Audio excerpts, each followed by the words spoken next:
Après un teasing de plusieurs semaines, le premier chapitre de la 9ème partie de JoJo's Bizarre Adventure a été publié dans le magazine Ultra Jump le 17 février 2023. La sortie a été accompagnée d'une campagne marketing au Japon, notamment avec des affichages dédiés dans les gares d'Harajuku et de Shibuya, mettant en avant le nouveau protagoniste, Jojo Joestar, et rappelant les moments clés des 8 parties précédentes. Je vous livre ici mes premières impressions concernant le chapitre introductif de The JoJo Lens, intitulé Mécanisme. Attention, bien que je ne compte pas vous faire un résumé complet du chapitre, je serai amené à dévoiler des éléments importants de l'intrigue et à vous parler des nouveaux personnages. Si vous souhaitez découvrir tout cela par vous-même, je vous encourage à aller lire le chapitre avant de regarder la suite de la vidéo.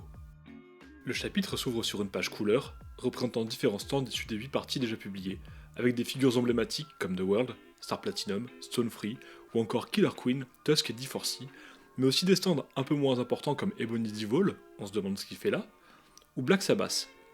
Notons que l'inclusion de ce dernier, figurant au centre de l'image, n'est peut-être pas un hasard, mais nous y reviendrons. Bien entendu, cette partie se déroule dans le même univers que Steel Ball Run et Jojo Lion. Bien qu'il s'agisse d'une nouvelle partie, je déconseille fortement aux nouveaux lecteurs de s'attaquer directement à celle-ci, sans avoir lu les autres.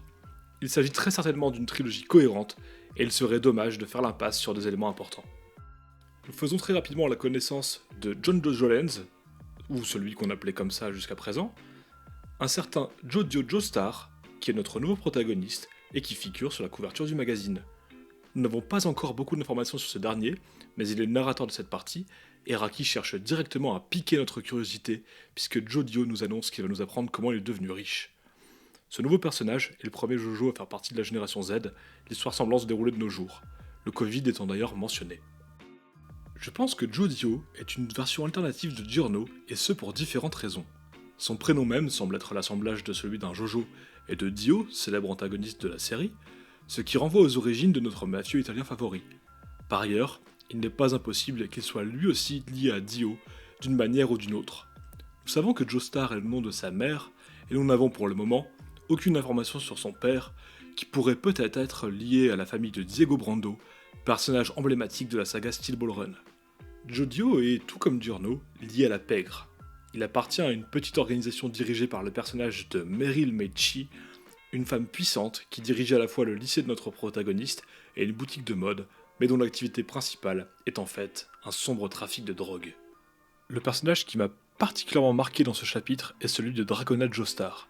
Il s'agit ici d'un personnage que Jodio nous présente comme étant son grand frère, mais qui renvoie une expression de genre féminine. De même, dans la version originale, Dragona emploie le pronom Atashi pour se désigner, et c'est un pronom qui est majoritairement employé par les femmes. J'y vois ici l'aboutissement d'un thème cher à l'auteur, celui du mélange des genres. Les fameuses Jojo poses sont très souvent inspirées de la mode féminine, et l'on donne des poses initialement pensées pour des femmes aux personnages masculins. Il en va bien évidemment de même pour les différentes tenues de nos héros. L'idée d'un personnage androgyne avait été développée dans la 6ème partie du manga, Stone Ocean, à travers la figure d'Anasui, mais le questionnement sur le genre n'a jamais été aussi explicite qu'ici. Est-ce que Dragona est une personne trans ? Est-ce une personne non-binaire ? S'agit-il d'un Mahou, c'est-à-dire d'une personne appartenant au 3ème genre selon la culture polynésienne ? Seul l'avenir nous le dira. J'apprécie particulièrement le travail du mangaka, et je ne vous cache pas que je suis très heureux de savoir que ça rebutera les masculinistes qui tentent de s'approprier le manga. Le lien qui unit les deux Joestar est déjà bien représenté à travers ce chapitre introductif. Ils sont très proches et se protègent l'un l'autre, comme on le voit dans leur altercation avec la police. Cette police qui d'ailleurs est encore présentée comme dangereuse et corrompue par Araki, ce qui vient quelque peu justifier le choix de nos héros de s'embarquer dans la pègre. Il est intéressant de voir que les protagonistes sont complexes et que l'auteur évite soigneusement le manichéisme. Jodio participe à un trafic de drogue, mais il prend soin des siens, qu'il s'agisse de Dragona ou de sa mère. Le titre du chapitre, Mécanisme, renvoie à un nouveau concept qui sera ici défini, et qui fait écho à la thématique du destin, omniprésente dans le manga depuis ses débuts. J'ai hâte de voir comment Araki la développera au fil de cette 9ème partie, mais j'imagine que nous devrons faire preuve de patience.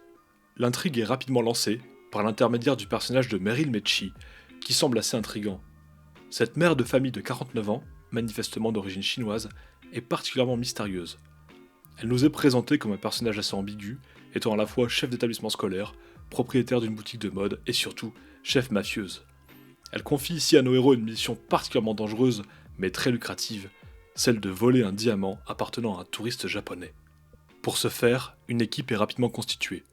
En plus de nos deux Joestar, nous y trouvons Paco Lovlantes, un jeune homme de 19 ans, qui nous est présenté comme un voleur de grand talent grâce à son stand, The Hustle, nommé d'après la chanson culte de Van McCoy. Ce stand lui permet de contracter ses muscles afin de saisir n'importe quel objet avec délicatesse. La capacité peut sembler anodine, mais nous savons tous qu'Araki sait mettre en situation ce type de pouvoir afin de les mettre en scène dans des combats d'anthologie. Il est à noter que ce personnage semble posséder un background intéressant qui devrait nous être révélé plus tard, car son oreille gauche est déchirée, ayant été déchiquetée par une morsure. Le quatrième et dernier membre du groupe est, pour le moment, resté anonyme. Le fandom anglophone l'appelle pour l'instant le Hot Dog Guy. Nous n'avons aucune information sur ce dernier, si ce n'est qu'il est scolarisé dans le même lycée que Joe Dio, dont il est un client dans le cadre du trafic de drogue. Ce personnage a toute l'allure du comic relief, à la manière d'un Guido Pista ou encore d'un Jean-Pierre Polnareff. Et je ne vous cache pas que j'ai hâte de voir comment il sera exploité. Seuls 3 stands nous sont donc révélés, ceux des 2 Joestar et celui de Paco. November Rain, celui de Joe Dio, ne ressemble absolument pas au stand des anciens protagonistes. Il ne s'agit pas d'un stand humanoïde, mais plutôt d'un stand d'apparence mécanique, ce qui rappelle forcément le titre du chapitre. Nommé d'après une chanson des Guns N' Roses, sa capacité est d'attaquer avec des gouttes de pluie extrêmement lourdes, qui sont capables d'écraser un être humain. On sort ici du schéma traditionnel du punching ghost à la Star Platinum. Mais ne nous avançons pas trop, il n'est pas impossible que le stand évolue vers une forme de ce type au cours de la partie. Il est à noter que Joe Dio contrôle parfaitement son stand, et ce dès le premier chapitre, ce qui était déjà le cas de Giorno, dont il semble d'ailleurs fortement inspiré. Smooth Operators est le stand de Dragona. À la manière de Harvest ou de Sex Pistols, il s'agit d'un stand composé de plusieurs petites entités. Ces dernières sont ici de petites machines montées sur chenilles qui apparaissent lorsque Dragona touche quelque chose ou quelqu'un. Ce stand lui permet de modifier ce qui est attrapé par les petites pinces de ces créatures, ce qui peut être utile afin de falsifier des papiers d'identité ou encore une plaque d'immatriculation.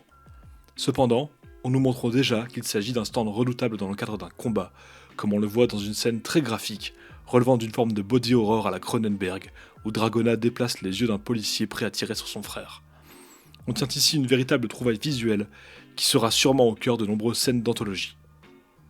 J'ai déjà évoqué The Hustle en vous parlant de Paco Lovlantes. Il s'agit ici d'une capacité qui ne semble pas incarnée par une créature, mais simplement d'une contraction musculaire improbable qui permet à son utilisateur d'attraper n'importe quel objet, ce qui est un véritable atout pour un voleur. L'intrigue est donc lancée, et nous ne pouvons pour le moment qu'émettre quelques théories quant à l'identité du touriste japonais précédemment évoqué. S'agit-il d'un personnage issu de Jojo Lion ? L'heure est à la spéculation, et j'attends vos avis en commentaire. On se retrouve le mois prochain pour une review du 2e chapitre de The JoJo Lands. En attendant, je vous invite à découvrir mes autres vidéos, tournant principalement autour de la collection de figurines issues de JoJo's Bizarre Adventure, mais aussi d'autres licences. A la prochaine.